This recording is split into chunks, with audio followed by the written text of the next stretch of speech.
अस्सलामुअलैकुम, आप देख रहे हैं प्रोग्राम कैबिनेट आवर। मैं हूं सलमा कौसर। सबसे पहले शामिल करते हैं न्यूज हेडलाइंस।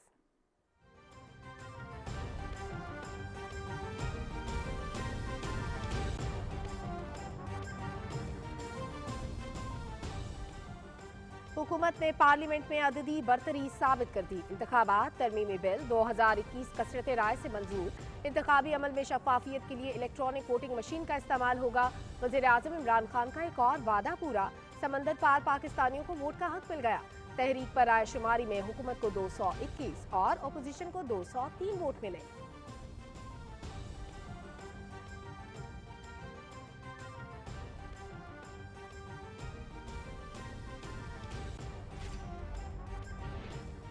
पार्लियामेंट के मुश्तरका इजलास में मुतादिद दूसरे कवानीन भी मंजूर। वज़ीर आज़म इमरान खान पूरे इजलास के दौरान ऐवान में मौजूद रहे। अहम कानून साजी के दौरान अपोजिशन का एहतजाज और हंगामा आराई।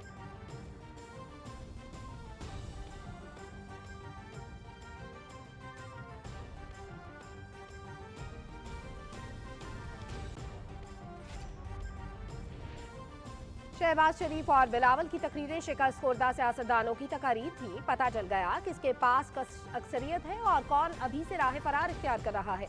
वफाकी वजीर बराए इत्तलात चौधरी फवाद हुसैन का ट्वीट।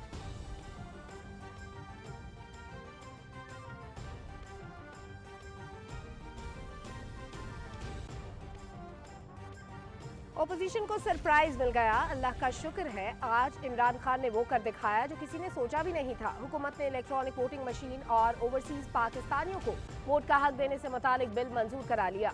समंदर पार पाकिस्तानी दुनिया के किसी भी कोने से अब वोट डाल सकेंगे। वज़ीर ममलकत बराए इत्तलात फर्रुख हबीब और मुअव्विन खुसूसी शहबाज गिल के ट्वीट।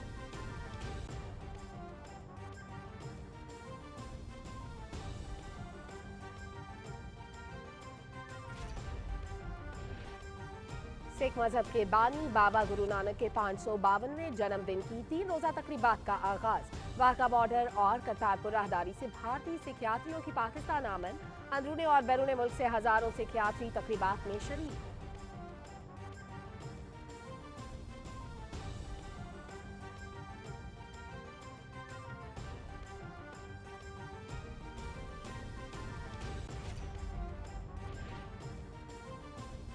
बांग्लादेश के खिलाफ T20 सीरीज के लिए कौमी क्रिकेट टीम की तैयारियां। ढाका में खिलाड़ियों का प्रैक्टिस सेशन। बाबर आजम और शुएब मलिक ने कोविड-19 टेस्ट मनफी आने पर स्क्वाड ज्वाइन कर लिया। पाकिस्तान और बांग्लादेश के दरमियान 3 मैचेस की T20 सीरीज का पहला मैच जुमे को ढाका में खेला जाएगा।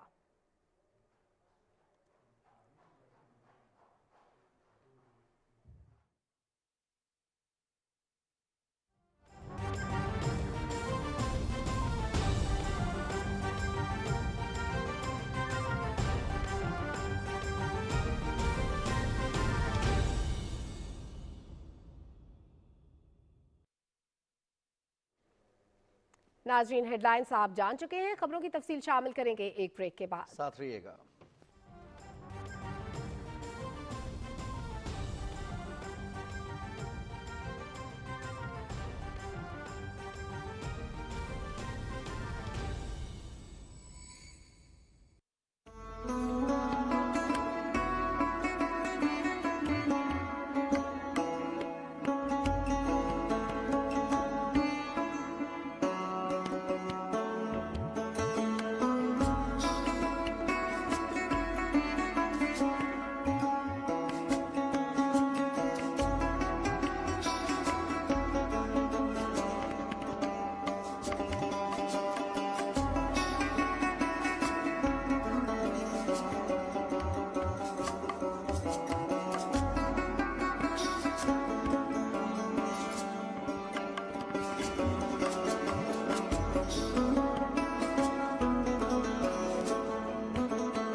They achieved their UN climate action goals, which calls for urgent actions to combat climate change 10 years before the deadline.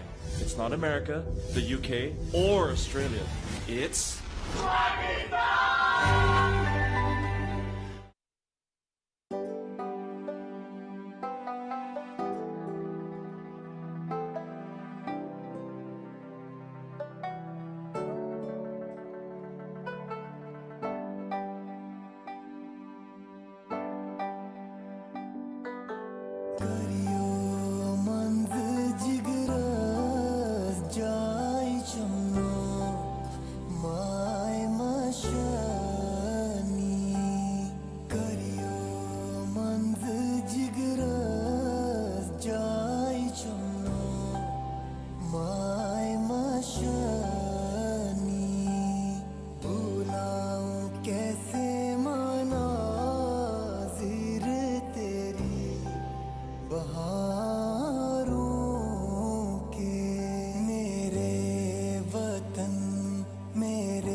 Cabinet hour में तफसीलात का बाकायदा आगाज करेंगे और आज के दिन के हवाले से बात करते चलें। 17 नवंबर 2021 पाकिस्तान की पार्लिमानी तारीख का अहम तरीन दिन। तहरीक इंसाफ की हुकूमत ने पार्लियामेंट में अददी बरतरी साबित करने में कामयाबी।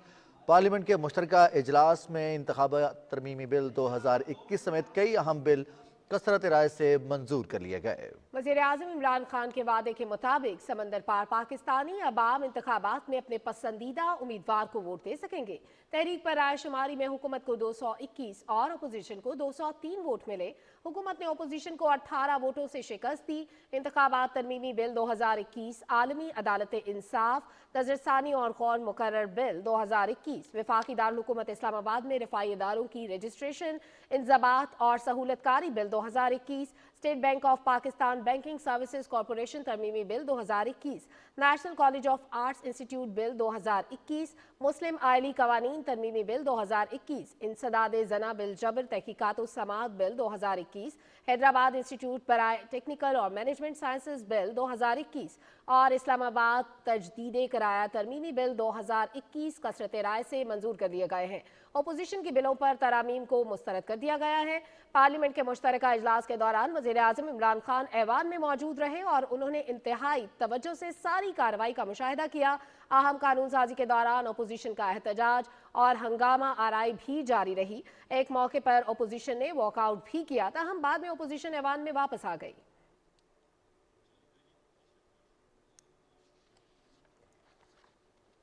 वज़ीर ख़ारजा शाह महमूद कुरैशी ने पार्लियामेंट के मुश्तरका इजलास में इजहार ख्याल करते हुए कहा कि आज तारीख साज दिन है।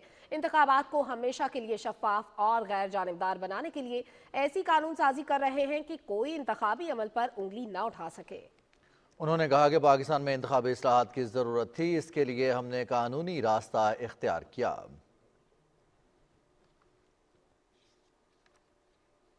जितने इंतखाबात आए, पाकिस्तान की अवाम और पाकिस्तान की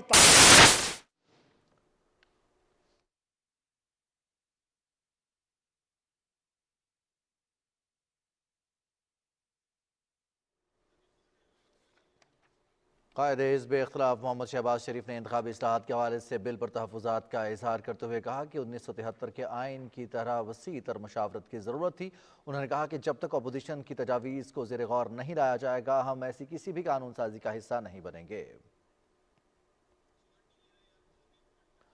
पाकिस्तान पीपल्स पार्टी के चेयरमैन बिलावल भुट्टो ज़रदारी ने इजहार ख्याल करते हुए कहा कि हम भी समुद्र पार पाकिस्तानियों को वोट का हक देने के हामी हैं, लेकिन तरीक़ाकार पर मुशावरत होनी चाहिए।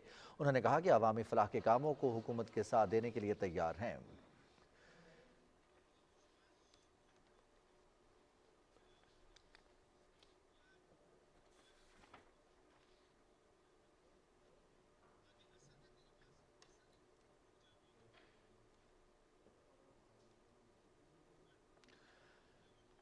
JUIF के पार्लिमानी लीडर मौलाना असद महमूद ने कहा कि अगर यकतरफा कानून साजी हुई तो तारीख हमें माफ़ नहीं करेगी।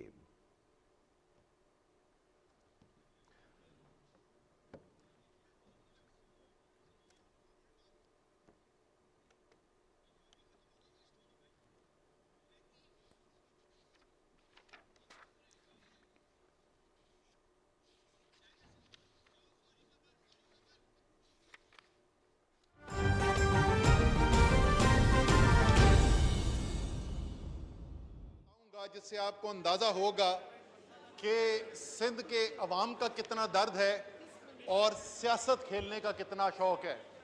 सबसे पहले मैं अभी तफसील से बताऊंगा कि यह फैसला कैसे हुआ, किसका क्या किरदार था, किस पार्टी ने क्या इसके अंदर किरदार अदा किया, हम यहां तक कैसे पहुंचे हैं और आगे हल क्या निकाला जा रहा है। लेकिन सिर्फ एक चीज जिसका हवाला दिया गया, जिसका हवाला भी ताज हैदर साहब ने भी अपनी स्पीच के अंदर दिया, ये जनाब खास तौर पे कराची से जो इलेक्ट होकर आए हुए उनके लिए खुसूसी तौर पे सिंध की हुकूमत अपनी दलील के अंदर एक सर्वे को इस्तेमाल कर रही है। ताज हैदर साहब इंतहाई ऑनरेबल आदमी है, आई एम श्योर उनको ये नहीं पता, वो कह रहे थे यूनाइटेड नेशंस का नहीं है, सिंध गवर्नमेंट ने ये सर्वे करवाया है, मिक्स के नाम से होता है जी, MICS। अगर मैं इनकी ये तजवीज़ मान लूं, जिस सर्वे को ये कह रहे हैं कि वो दलील है कि 2017 का सर्वे ठीक नहीं था, मर्दमशुमारी ठीक नहीं थी, कराची की आबादी जो 2017 के सर्वे के मुताबिक 1,60,00,000 है, वो इस सर्वे के मुताबिक घटकर, बढ़कर नहीं, घटकर 1,50,00,000 रह जाएगी। अब आप इससे खुद अंदाजा लगा लें कि कोशिश क्या की जा रही है और कौन वफाक को यहां मजबूत करने की कोशिश कर रहा है और कौन वफाक के अंदर दरारें डालने की कोशिश कर रहा है।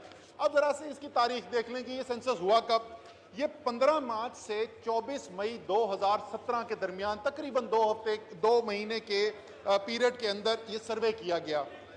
मार्च से मई 2017, जनाब 2017 में वो मुकम्मल हो गया मई में। उसके बाद अच्छा ये किया किसने सर्वे, ये भी स्पीकर साहब बड़ी मजेदार बात है, सर्वे किया किसने? ये सर्वे किया सूबाई हुकूमतों ने, जिसमें सिंध के अंदर सूबाई हुकूमत पाकिस्तान पीपल्स पार्टी की थी। ये सारे आदादो शुमार जो आए जिसके ऊपर सिंध हुकूमत एतराज कर रही है, वो न सिर्फ सिंध में पीपल्स पार्टी की हुकूमत के वक्त मुरतब किए गए, बल्कि वजीर आला भी यही थे। यही मुराद अली शाह उस वक्त भी वजीर आला थे जो आज वजीर आला है और इसकी मुखालफत कर रहे हैं। वफाक में कौन बैठा था? अच्छा ये हो सकता है कि जी सिंध की हुकूमत ने तो कुछ और आदादो शुमार मुरतब करके दिए थे, वफाक वालों ने साजिश कर दी। वफाक में कौन बैठा था? वफाक में अब ये नहीं पता चलता, आजकल हफ्ते में तो 2 दफा, कभी वो भाई होते हैं, कभी वो भगौड़े होते हैं, फिर वो भाई हो जाते हैं, वो PDM के मौसम पे डिपेंड करता है, पता नहीं आजकल भाई हैं कि नहीं है। मुस्लिम लीग नून की हुकूमत थी वफाक में, पीपल्स पार्टी की हुकूमत थी सूबे में, ना तहरीके इंसाफ का कोई लेना देना, ना MQM का कोई लेना देना, ना GDA का कोई लेना देना। अच्छा इन्होंने किया क्या? नवंबर के अंदर ये टोपी ड्रामा देखिए आप क्या होता है। नवंबर के अंदर वो आ गए और उन्होंने कहा कि ऐसा करते हैं कि 5% इसका ऑडिट किया जाता है। अब मई से नवंबर ऑलरेडी हो चुका है, 7 महीने पहले गुजार चुके हैं। वो कहते हैं इसमें 5% का ऑडिट करते हैं, उससे पता चल जाएगा कि ठीक हुआ कि नहीं किया। अब ये नवंबर में फैसला हो गया CCI में, दिसंबर आया गया, जनवरी, फरवरी, मार्च, अप्रैल, मई पूरा गुजर गया। जनाब ये 27 मई को यानी असेंबली खत्म होने से कोई 2 दिन पहले CCI का इजलास होता है। अब CCI के इजलास में वो कहते हैं कि जनाब, ये मैं एग्जैक्ट वर्बटिम कोट पढ़ के सुना रहा हूं, वहां पर वजीर आजम बैठे हैं शाहिद खाकान अब्बासी, उस मीटिंग के अंदर वजीर आला बैठे हैं मुराद अली शाह और कंसेंसस से डिसीजन रिकॉर्ड हो रहा है। अंग्रेजी में, मैं अंग्रेजी में पढ़ देता हूं आपको। Regarding conduct of 5% census validation exercise, the chairman CCI यानी वजीर आजम शाहिद खाकान अब्बासी, इमरान खान नहीं, Shahid Khaqan Abbasi, appreciated the viewpoint of statistics division in terms of legal, practical and financial limitation as explained by the statistics division and agreed that holding a 5% validation exercise at this belated stage, ये मई 2018 में कह रहे हैं, at this belated stage is not workable practical। 2018 मई में शाहिद खाकान अब्बासी और मुराद अली शाह दोनों मिलकर ये कह रहे हैं कि अब लेट हो गया, प्रैक्टिकल नहीं है। 2019 में हमें 1 साल और गुजरने के बाद हमसे मुतालबा करते हैं 5% ऑडिट कर दो।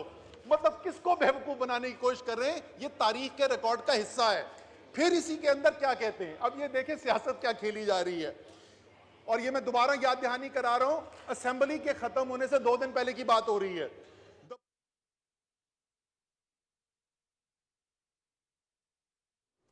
वजीर बराए मनसूबाबंदी असद उमर पार्लियामेंट के मुश्तरका सेशन में इजहार ख्याल कर रहे थे। नाज़रीन आपको आगाह करें, सदर डॉक्टर आरिफ अलवी शहीद जुल्फ़िकार अली मेडिकल यूनिवर्सिटी में खिताब कर रहे हैं। बिस्मिल्लाहिर्रहमानिर्रहीम। मोहतरम SAPM साहब डॉक्टर फैसल सुल्तान, जनाब वाइस चांसलर साहब प्रोफेसर तनवीर खालिक, शाइस्ता सोहेल साहब executive director president PMC, chairman of the board and members of the board of governors, ladies and gentleman, अस्सलाम वालेकुम।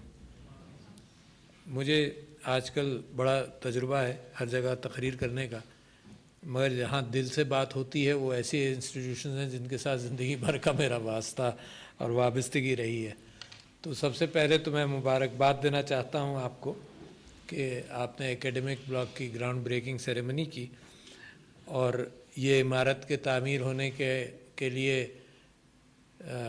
हायर एजुकेशन कमीशन ने ग्रांट भी आपको दी जो 1586 मिलियन के करीब है, और उसके अंदर आप 500 मिलियन अपने भी डाल रहे हैं। और यकीनन एक बड़ी अच्छी कैफियत के अब तक आप बग़ैर किसी इमारत के काम कर रहे थे और पिम्स के करीब भी हैं, तो गुड डायरेक्शन, सही रास्ते की तरफ जा रहे हैं। और फिर सबसे ज़्यादा इंटरेस्टिंग बात जो है जिसका आपने ज़िक्र फरमाया वो है एक सिमुलेशन लैब। अच्छा, ये है बड़ा पुराना इशू सिमुलेटेड काम के लिए, और डेंटिस्ट्री ने भी इसको ख़ास तौर पर बहुत अरसे से देखा। और क्योंकि मैं वर्चुअल एजुकेशन का बहुत कायल हूँ और इसके मुतालिक हमेशा गुफ्तगू करता भी रहा हूँ, और इस प्रोजेक्ट को मैंने इंटरनेशनल वर्ल्ड ऑफ डेंटिस्ट्री के अंदर लीड भी किया है, तो डेंटिस्ट्री में सिमुलेशन काफ़ी पहले आई और अच्छी आई। और उस सिमुलेशन के हवाले से आप ये देख लीजिए कि हर एतबार से जब डेड बॉडीज़ की कसर हुई दुनिया के अंदर, तो वहाँ भी एक सिमुलेशन डिसेक्शन के लिए एनाटमी के हवाले से वहाँ भी वो भी शुरू हुआ। ये एक सवाल हमेशा रहा, डेंटिस्ट्री में भी रहा और बाकी फील्ड्स में भी रहा होगा। जो आपके अनस्किल्ड तालिब इल्म है वो मरीज़ों पर अपने हाथ साफ़ करते हैं, तो क्यों ना ऐसा मौका हो कि वो अपना सिमुलेटेड अंदाज से कहीं ना कहीं किसी और चीज़ पर करें। दूसरी फील्ड्स के अंदर भी हुआ होगा कि हमने एक्सट्रैक्टेड टीथ के ऊपर मिसाल के तौर पर कैविटी प्रिपरेशन शुरू किया, इवन देन उसके बाद भी आगे भी चला मामला।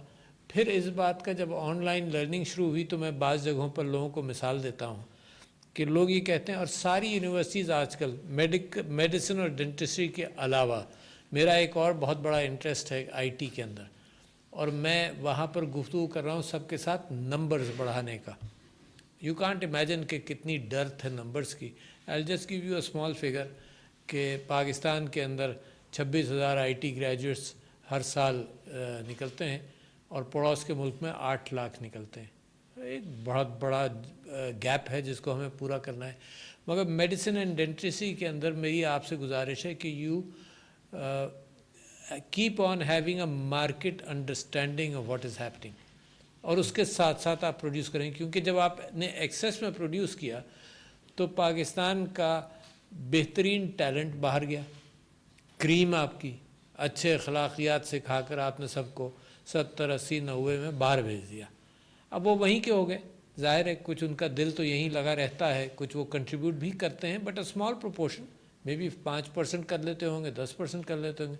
90% हमारा सबसे कीमती रिसोर्स इंसान का दिमाग, हर फील्ड के अंदर सबसे कीमती रिसोर्स यही होगा, वो हमने बाहर एक्सपोर्ट कर दिया हज़ारों की तादाद में।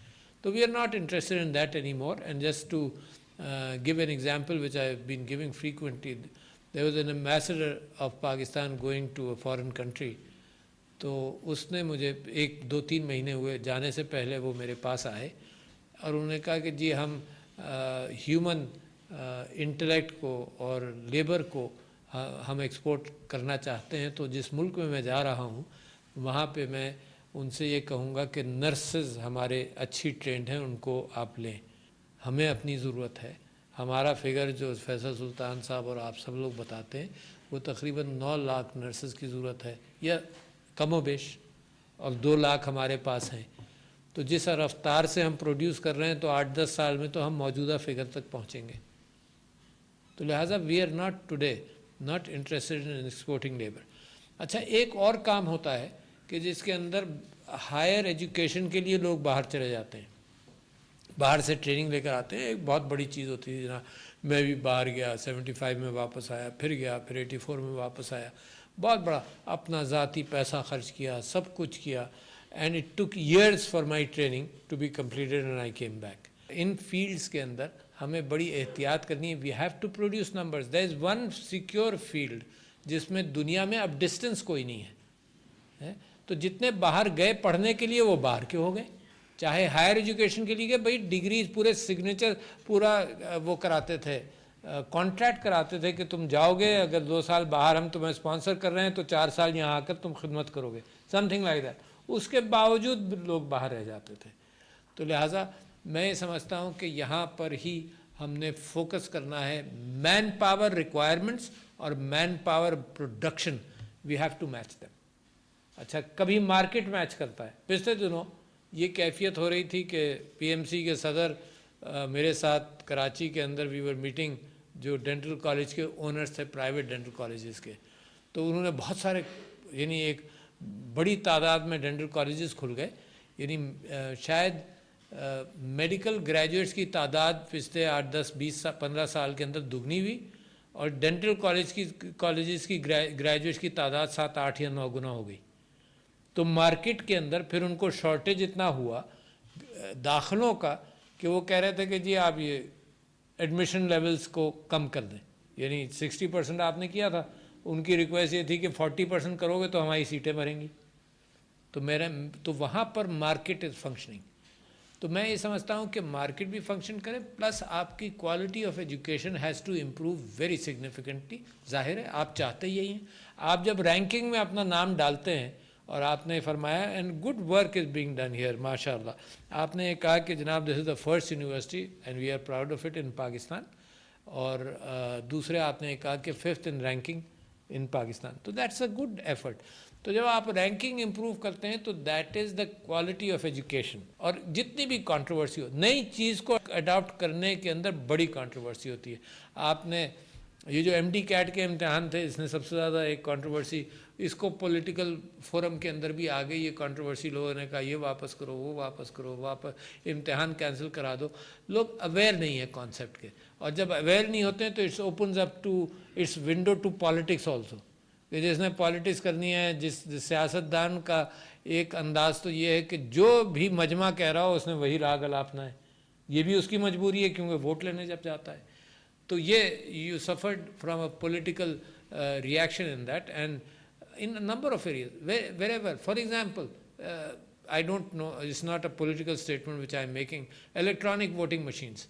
It's something, it's a very simple venture of bringing technology here, but you're uncertain. लोग uncertain हैं, लोग परेशान हैं उसके ऊपर, कहते हैं कि वहाँ से शुरू करो जहाँ से दूसरे ममालिक ने शुरू किया था। कहाँ से शुरू किया था भाई? हिंदुस्तान ने तो 1988 से शुरू किया। अच्छा, वहाँ से शुरू करो, आहिस्ता आहिस्ता करो। बिल्कुल ऐसे ही आई यूज़ एन एग्जाम्पल कि आज स्मार्टफोन अगर पाकिस्तान में असेंबल हो रहे हैं या बन रहे हैं, तो आप ये कहें कि नहीं स्मार्टफोन नहीं भाई, वो रोटरी फ़ोन याद है, पहले वो मैन्युफैक्चर करो, उस पर हाथ साफ करो 2-4 साल कौम के, फिर तुम आना स्मार्टफोन पर। तो that's how things don't work. Things work when you, जब तरक्की हो जाती है तो आप उसको ग्रैब करते हैं वहीं पर जहाँ तक तरक्की होती है, उससे आगे चलते हैं, वरना तो हमेशा ही पीछे ही फॉलो करते रहे। तो जो इनसिक्योरिटी है, मेरा पोता जो है वो MD कैट का इम्तहान दे रहा था, परेशान था, influenced by you know what, television and media. Crisis है जनाब, परेशानी है, ये हो गया, वहाँ फेल हो गया, वहाँ आपने जो सवाल रखे हैं वो आउट ऑफ डिस्क्राइब्ड कोर्स हैं, और ये है और वो है। मैं उसको कहा कि मत बेटा इम्तहान दो, बस फिक्र मत करो। सारे प्रोटेस्ट मुझसे करता रहा, मुझे कहता रहा कि ये आप उन लोगों को बताएं, ये बताएं। मैंने किसी को कुछ नहीं बताया, but he came out as top 100 of Pakistan, तो वेरी गुड, तो इज़ वेरी हैप्पी। मैं लोगों को समझाता रहा कि जी एक दिन इम्तहान लो, है अजीब मामला है यार। यानी when you can have the same kind of exam, जिन लोगों ने medical education, the first course in dental education I did in Michigan इतना पहले, तो the ability to have MCQs to develop a statistically similar exam for a lot of people statistic, ये concept लोग वाकिफ़ नहीं है। मगर आपकी मैं तारीफ़ करता हूँ SAPM साहब और आप सब लोगों की, PMC की, कि you stood your ground, you stand ground, you insist that the change has to come. Once it comes, people become aware. Once you cross that, so then you open yourself up to further new battles rather than fighting. Once you give up at this stage, you will keep on fighting this battle for 5 years. तो कम से कम आपको हुकूमत की भी support रही। में एक ऐसा दिन होगा कि इतने ज़्यादा कवानीन एक दिन में शायद कभी मंजूर ना हुए हों जितने आज मंजूर हुए इस जॉइंट सिटिंग में। सबसे पहले तो मैं पाकिस्तान के अवाम को और ओवरसीज़ पाकिस्तानीज़ को मुबारकबाद देना चाहता हूँ। एक तवील जदोजहद के बाद आज 90 लाख पाकिस्तानी जो बैरून मुल्क मुकीम है उसको वोट इस्तेमाल करने की सहूलत का कानून मंजूर हुआ है। आज से जो हमारा पुराना सिस्टम था वोटिंग का वो ख़त्म हो गया है। इलेक्ट्रॉनिक वोटिंग मशीन के ऊपर आइंदा के इंतखाबात जो हैं वो होंगे। और जिस तरह से हमने पहले कहा था, हमने ये फ़ैसला किया था कि जो इलेक्टोरल रिफॉर्म्स में तकरीबन 1.5 साल हमने पूरा लगाया और हमने ये कोशिश की, हमने ये सही की कि इसके ऊपर एक इत्तफ़ाक़ राय डेवलप हो सके। इस इत्तफ़ाक़ राय के लिए पहले वज़ीर आज़म साहब ने खुद बात की, उसके बाद स्पीकर असम्बली ने जो है वो गुफ्तगू की और हमने पूरी कोशिश की ध्यानदारी से कि इसके ऊपर एक कंसेंसस डेवलप किया जा सके। लेकिन बदकिस्मती से हमने ये देखा कि जिस किस्म का मनफी रवैया अपोजिशन की तरफ से रहा, उसके नतीजे में बिल आखिर ये कानून हमें अकेले ही पास करने पड़े। उसकी वजह यह है कि जो नवाज शरीफ एंड कंपनी हैं, इन्होंने तो सारी ज़िंदगी क्रिकेट भी कभी अपने अंपायरों के बगैर नहीं खेली। मैं हैरान हो जाता हूँ। आज मुझे अभी किसी ने भेजा कि वो कह रहे हैं कि हमें कोई बैरूनी इमदाद जो है वो हम नहीं लेंगे। यानी मार्शल लॉ की गोद में परवरिश पाने वाले, जिनकी तमाम सियासत ही जो है वो दूसरों के कंधों के ऊपर रही हो, वो हमें बता रहे हैं कि कैसे सियासत करनी चाहिए और क्या असूल है और क्या नहीं है। आज जो शिकस्त हुई है अपोजिशन को इन अहम मामलात के ऊपर, ये उनको एक तवील अरसा उनको याद रहेगी। और हम जब कह रहे थे कि आइए इत्तफ़ाक़ राय करें, हम जब बात कर रहे थे कि आइए और मिल के आगे बढ़ें, उन्होंने हमारी ऑफ़र को झुटलाया। और आज अल्हम्दुलिल्लाह एक बार फिर साबित हो गया कि पाकिस्तान तहरीक-ए-इंसाफ इस मुल्क की सबसे बड़ी मुल्कगीर जमात है। जिस तरीके से सेनेट और फिर नेशनल असम्बली में 223 वोट आज पाकिस्तान तहरीक-ए-इंसाफ ने अपने शो किए, उसके मुकाबले में अपोजिशन जो है वो बहुत कम वोट जो है वो शो कर सकी। इससे आप अंदाज़ा लगा लें कि सिर्फ नेशनल असम्बली में ही नहीं, सेनेट में भी मुकम्मल बरतरी हासिल है इस वक्त हुकूमत को। और जो ये ख्वाब लिए हुए आँखों में थे कि शायद हम चेयरमैन सेनेट के ख़िलाफ़ तरीके अदम एतमाद लेके आएंगे, आज उनकी भी आंखें खुल गई होंगी और उनको भी पता चल गया होगा कि वो असल में अपनी उनकी सियासी हैसियत क्या है और वो कहाँ पे खड़े हैं। आज के कवानीन की जो सबसे अहम कवानीन थे वो तो ज़ाहिर है इलेक्ट्रॉनिक वोटिंग मशीन का मामला था और उसके साथ ओवरसीज़ पाकिस्तानी इसको वोट के इस्तेमाल का हक़ देने का मामला था।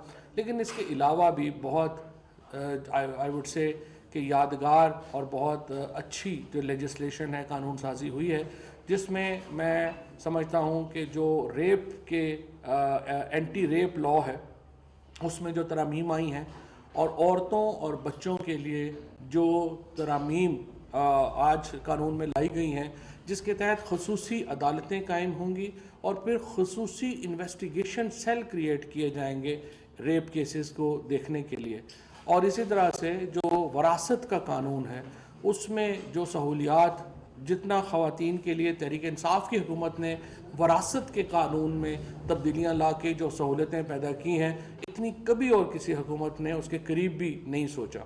उसके साथ साथ इस वक्त वोटिंग जैसा कि आपको मालूम है जारी है सेंसस के बिल के ऊपर, और मरदमशुमारी का जो मामला है वो तय होने जा रहा है, और उसके साथ मिल के तकरीबन 70 के करीब कवानीन हैं जो कि आज जो है वो पार्लिमान ने हतमी तौर पे ऊपर पास करने हैं।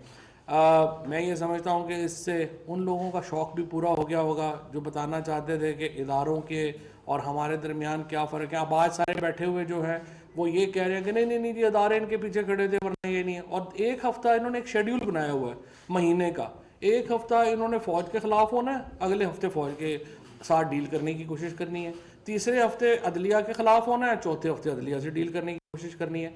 क्योंकि क़यादत का इन्हतात है। आप देखते हैं कि इनका जो तमाम तर सियासी बोने हैं वो एक इस वक्त इत्तेहाद में जमा है जिसका नाम PDM है। और आज जो गुफ्तगू की शहबाज शरीफ साहब ने, बिलावल भुट्टो ने, मैंने तो सुबह ही प्रेडिक्शन कर दी थी कि ये शिकस्त खर्दा जो थके हुए पहलवान हैं उनकी तकरीरें थी, और ये सारे इस वक्त एक मायूसी के आलम में हैं, और इंशाअल्लाह इनकी मायूसियों में आइंदा मज़ीद इजाफ़ा होगा। और आज तहरीक इंसाफ ने जिस किस्म के कवानीन की बुनियाद रखी है वो लॉन्ग टर्म में पाकिस्तान के शहरियों के लिए और एक आज़ादाना और मुनसफ़ाना इंतखाबात की जो हमने रीत रखी है, जो बुनियाद रखी है, वो अल्हम्दुलिल्लाह आज हमने इसको मुकम्मल किया है। इसके साथ साथ लेकिन मैं ये ज़रूर कहना चाहूँगा, वज़ीर-ए-आज़म इमरान खान और तहरीक इंसाफ ने हमेशा कंसेंसस की बात की है। हम अपोजिशन को फिर ये कहते हैं अपनी ज़िद छोड़ें, आप हमें नहीं हरा सकेंगे। ना ही आपने पूरा जोर लगाया पहले साल, आप हमें नहीं निकाल सके। आपने दूसरा साल जोर लगाया, आप नहीं कर सके।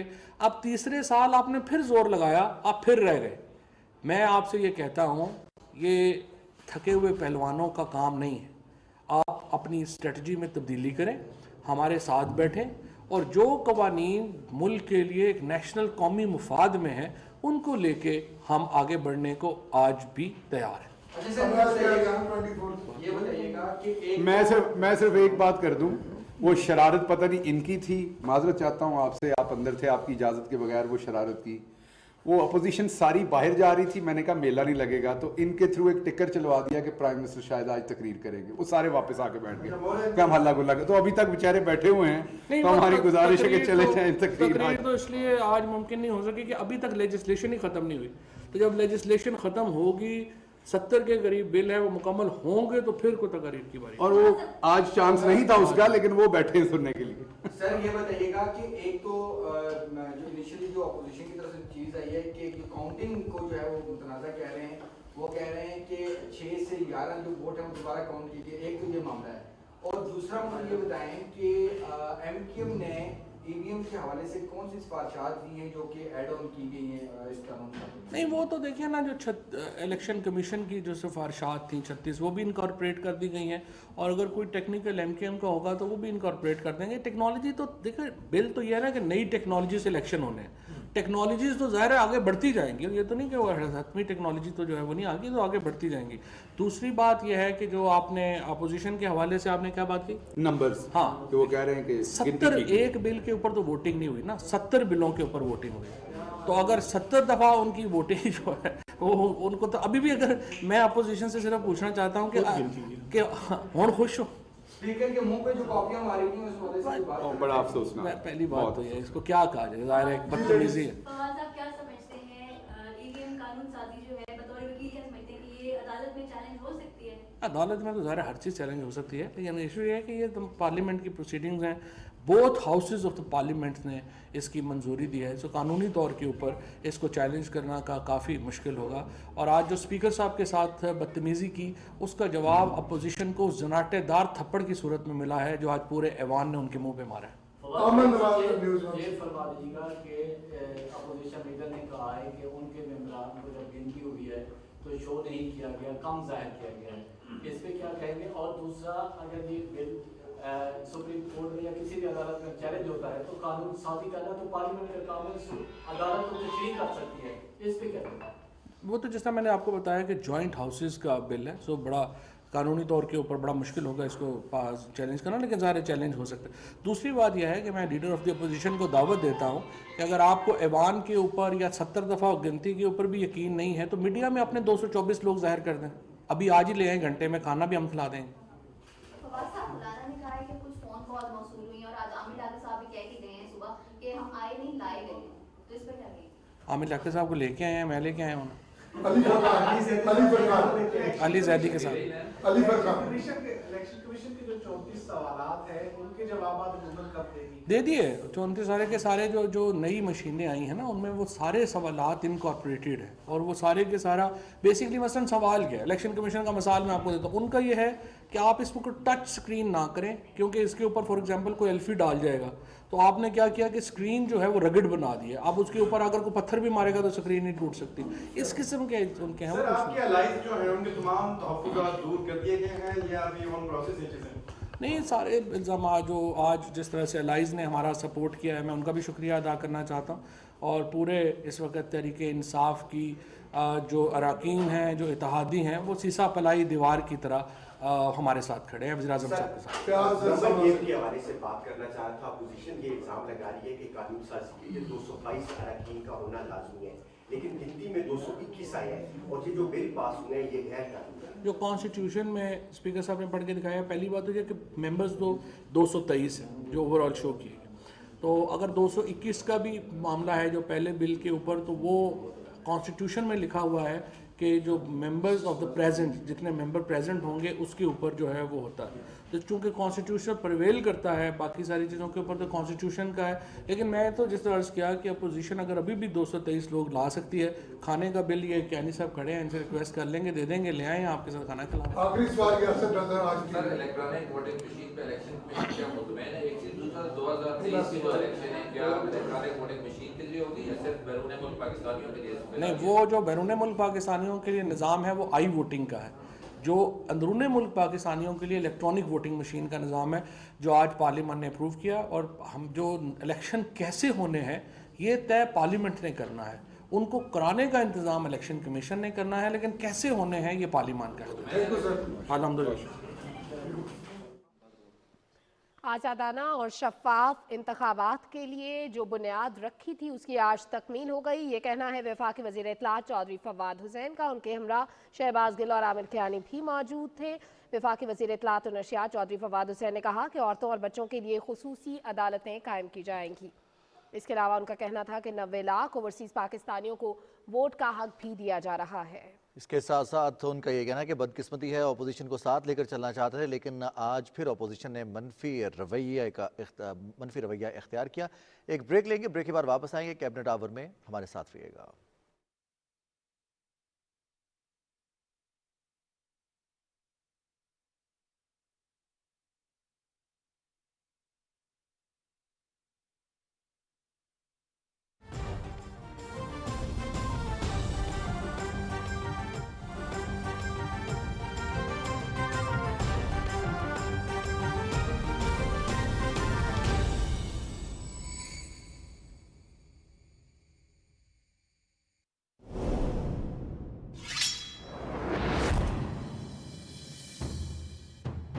तुम्हें इस हाल तक पहुंचाने वालों से अगर मैं इंतकाम नहीं ले सका तो जहन्नम बन जाएगी मेरे लिए ये दुनिया।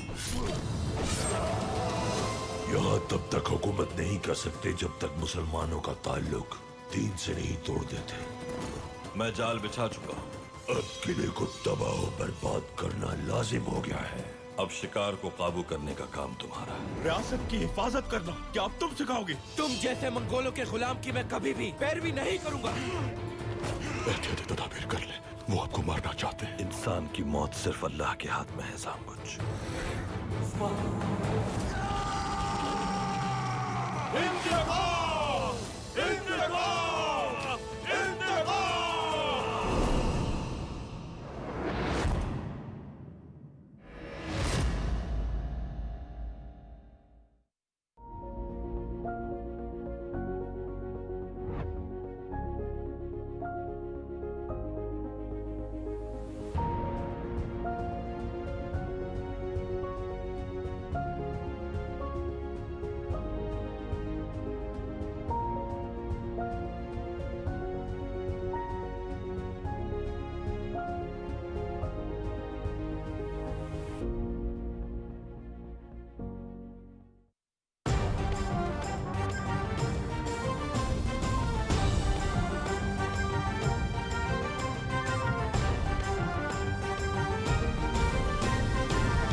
कैबिनेट आवर में आपका एक मरतबा फिर खैर मकदम है। आपको बताएं कि इत्तलात और नशरियात के वज़ीर ममलिकत फ़ारूक हबीब कहते हैं कि अपोजिशन को सरप्राइज मिल गया।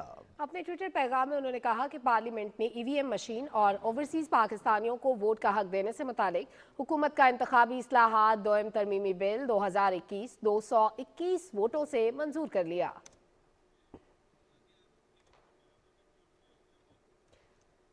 इत्तलात और नशरियात के वज़ीर ममलिकत फ़ारूक हबीब ने कहा है कि बिलावल ज़रदारी ने मुश्तरका इजलास में कानून साजी के लिए 222 अरकान का वोट डालना ज़रूरी होने का झूठ बोलकर गुमराह करने की कोशिश की है। इस हवाले से ट्वीट में वज़ीर ममलिकत ने कहा कि मुश्तरका इजलास में कानून साजी के लिए आइन का आर्टिकल 72(4) तो पढ़ लेते। इस आर्टिकल के मुताबिक मुश्तरका इजलास के तमाम फैसले ऐवान में हाजिर अरकान की अक्सरियती वोट से होंगे।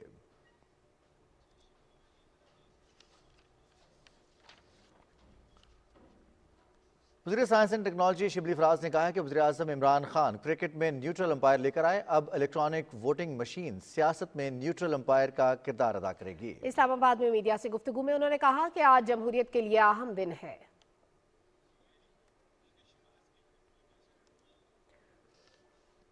सियासी उमूर के बारे में वज़ीर आज़म के मावने खुसूसी डॉक्टर शहबाज गिल ने कहा है कि अल्लाह का शुक्र आज इमरान खान ने वो कर दिखाया जो किसी ने सोचा भी नहीं था। अपने ट्वीट में उन्होंने कहा कि तमाम माफिया की मुखालफत के बावजूद इमरान खान ने ये कर दिखाया। अगला इलेक्शन अब इलेक्ट्रॉनिक वोटिंग मशीन पर होगा और समंदर पार पाकिस्तानी दुनिया के किसी भी हिस्से में हो वहां से वोट डाल सकेंगे।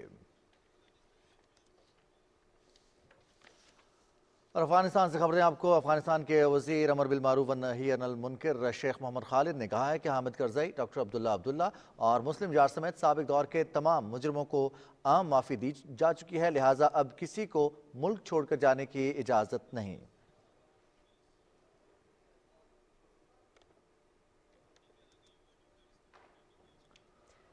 अफगानिस्तान से मुतालिक अक़वाम मुत्तहिदा के सलामती काउंसिल का खुसूसी इजलास कल न्यूयॉर्क में मुनक्किद होगा। अक़वाम मुत्तहिदा का अफगानिस्तान से मुतालिक कायम मिशन जनामा की जानिब से जारी बयान में कहा गया है कि इस इजलास में अफगानिस्तान की सूरत हाल, सियासी इस्तेहकाम और बिलखुसूस इंसानी मसाइल के हवाले से बातचीत की जाएगी और मुतल्लिका ममालिक के नुमाइंदों से मसाइल की देर पा हल के लिए तजावीज़ और मदद ली जाएगी। इजलास में अफगानिस्तान की नुमाइंदगी अक़वाम मुत्तहिदा की नुमाइंदा खुसूसी डिबोरा एलियन करेंगी।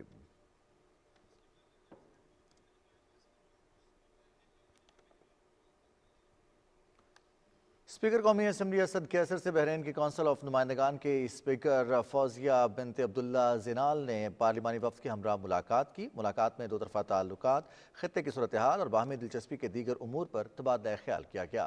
स्पीकर कौमी असम्बली ने कहा कि पाकिस्तान और बहरीन के दरमियान पाए जाने वाले मौक़ों की निस्बत दो तरफ़ा तजारती हजम कम है। तजारती हजम को बढ़ाने के लिए दोनों ममालिक के चैम्बर्स ऑफ कॉमर्स की माबैन राब्तों में इजाफा ज़रूरी है। उन्होंने कहा कि पाकिस्तान में बेहतरीन हुनरमंद अफरादी क़ुव्वत मौजूद है। बहरीन पाकिस्तान के हुनरमंद अफरादी क़ुव्वत से इस्तिफ़ादा हासिल कर सकता है।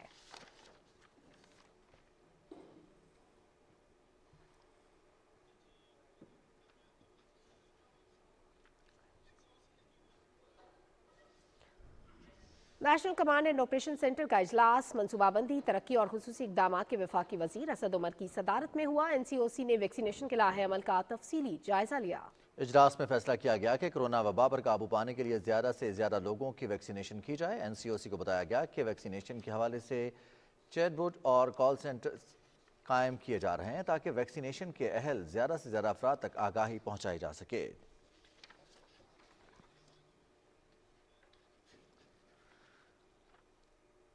वफाकी वज़ीर इंसानी हकूक़ शीरीन मज़ारी ने कहा है कि कामयाब जवान प्रोग्राम अपना कारोबार कायम करने के लिए नौजवानों में कर्ज़ों का हसूल आसान बना रहा है। ट्विटर पर कामयाब जवान प्रोग्राम से कारोबारी कर्ज हासिल करने वाली मुल्तान की खातून की वीडियो ट्विटर पर शेयर करते हुए शीरीन मज़ारी ने कहा कि इस प्रोग्राम के तहत मुल्क भर में 22,000 नौजवानों के लिए 30 अरब रुपए से ज़ायद के कारोबारी कर्जों की मंजूरी इंतहाई खुशाइंद है। खबरों का सिलसिला आगे बढ़ाते हुए आपको बताएं। मेरा नाम उम्मे सलमा बुखारी है और मुझे यहाँ जिया शाह के नाम से जाना जाता है। मैं एक गार्डन टाउन में गॉर्जियस सैलून चला रही हूँ। मैं एक बहुत छोटे से रूम से मैंने अपना पार्लर स्टार्ट किया था। मेरा ड्रीम था कि मैं एक अच्छे लेवल पे अपना एक सैलून बना सकूँ। एक दिन मुझे सोशल मीडिया से पता चला कि कामयाब जवान प्रोग्राम के तहत लोन मिल रहा है और मैंने अप्लाई कर दिया। फर्स्ट वुमेन बैंक में मुझे बुलाया और उन्होंने मुझे बताया कि आपका लोन पास हो चुका है और आपको जो है इसके तहत आपको लोन दे दिया जाएगा। मैंने एक अपना अच्छे लेवल पे अपना सैलून अपना बनाया और अल्हम्दुलिल्लाह मुझे यहाँ से बहुत अच्छा रिस्पांस मिल रहा है। मैं खुद तो अब सर्वाइव कर रही हूँ, उसके साथ साथ मेरे साथ मेरी स्टूडेंट्स हैं जिन्हें मैं सैलरी पे कर रही हूँ और उसके अलावा मेरे पास जितनी भी स्टूडेंट्स हैं सब यतीम गरीब बच्चियाँ होती हैं, मैं उनको फ्री ऑफ कॉस्ट ट्रेनिंग दे रही हूँ।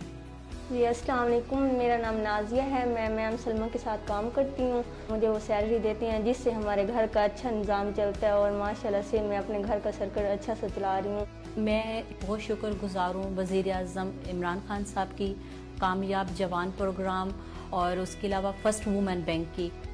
मैं हूँ सलमा और मैं हूँ कामयाब जवान।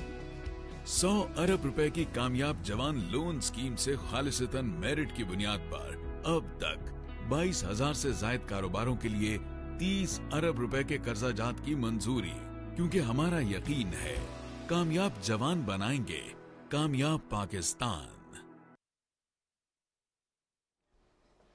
वज़ीर आज़म के मुशीर बराए कॉमर्स रज़ाक दाऊद ने कहा है कि महल वकूअ और मौसर पॉलिसियों की बदौलत पाकिस्तान खत्ते का माशी और तजारती हब बन सकता है। हमने सिमत का तयन कर लिया जिसके समरात मिलना शुरू हो गए हैं। कराची प्रेस क्लब के दौरे के मौके पर मीडिया से बातचीत करते हुए रज़ाक दाऊद ने कहा कि बरामदात में इजाफे के लिए अफ्रीका में नई मंडियां तलाश कर रहे हैं। इस सिलसिले में नाइजीरिया में 3 रोज़ा नुमाइश का इनेकाद किया जा रहा है जिसमें पाकिस्तान से 100 से ज़्यादा कारोबारी शख्सियात अपनी मसनूआत पेश करेंगे। अब्दुर्रज़ाक दाऊद ने कहा कि नवंबर के महीने में मुल्क की एक्सपोर्ट माजी के मुकाबले में सबसे ज़्यादा हैं। अब्दुर्रज़ाक दाऊद ने कहा कि IT से जुड़ी एक्सपोर्ट पिछले साल के मुकाबले 47% ज़्यादा रही। रज़ाक दाऊद ने कहा कि हमारी कोशिश है कि मौसम सरमा में गैस की कमी के बायस बरामदात से जुड़ी सनतों को कम से कम परेशानी का सामना करना पड़े। नाज़रीन, पार्लियामेंट का मुश्तरका इजलास जारी है। कानून साजी का अमल आगे बढ़ाया जा रहा है। आपको बराह रास्त लिए चलते हैं। Preamble and short title to stand part of the bill. All those in favor say aye. All those say no. I think ayes have it. So clause 1 preamble and short title to stand part of the bill. Item number 68, Senator Faisal Javed. Senator Javed, Faisal Javed साहब, please side पे हो जाएं. Ali Mohammad Khan साहब, please. Faisal Javed साहब. जी, I hereby move that the bill further to amend the Provincial Motor Vehicle Ordinance 1965, the Provincial Motor Vehicle Amendment Bill 2020 be passed. Now I put the motion to the House. It has been moved that a bill further to amend the Provincial Motor Vehicle Ordinance 1965, the Provincial Motor Vehicle Amendment Bill 2020 be passed. All those in favor of it may say aye. All those that say no. I think ayes have it. Consequently, the motion is adopted and the bill is passed. Item number 19, Senator Mohsen Aziz. Faisal Javed साहब please कर ले इसके। जी, Senator Mohsen Aziz के behalf पे। जी please. On behalf of Senator Mohsen Aziz, to move that the bill to amend the regulation of generation, transmission and distribution of Electric Power Act 1997 as passed by Senate and not passed by the National Assembly within 90 days to be taken into consideration at once under Clause 3 of Article 70 of the Constitution of Islamic Republic of Pakistan. Now I put the motion to the House. It has been moved that the bill to amend the regulation of generation, transmission and distribution of Electric Power Act 1997, the regulation of generation, transmission and distribution of Electric Power Amendment Bill 2021 as passed by the Senate be taken into consideration at once. All those in favor of the motion may say aye. All those that say no. I think ayes have it. Consequently, the motion is adopted. Clause by clause. The question is that clause 2 and 3 do stand part of the bill. All those in favor say aye. All those against say no. I think ayes have it, and consequently clause 2 to 3 do stand part of the bill. Clause 1 preamble and short title. The question that clause 1 preamble and short title do stand part of the bill. All those in favor of it may say aye. All those that say no. I think ayes have it. Clause 1 preamble and short title do stand part of the bill. Item number 70. Faisal Javed sir, please. I hereby move that the bill to amend the regulation of generation, transmission and distribution of Electric Power Act 1997 the Regulation of Generation, Transmission and Distribution of Electric Power Amendment Bill 2021 be passed. Now I put the motion to the House. It has been moved that a bill to amend the Regulation of Generation, Transmission and Distribution of Electric Power Act 1997, the Regulation of Generation, Transmission and Distribution of Electric Power Amendment Bill 2020 be passed. All those in favor of it say aye. All those against say no. I think ayes have it. Consequently, motion is adopted and the bill is passed. मुबारक हो जी, आपको भी मुबारक हो, बहुत मुबारक हो. History. Order in exercise of powers conferred by Clause 1 of Article 54 of the Constitution of the Islamic Republic of Pakistan. I hereby provoke the Majlis Shura Parliament in joint sitting summoned on the Wednesday, 17 November 2021, on the conclusion of its business. Dr. Arif Alvi, President.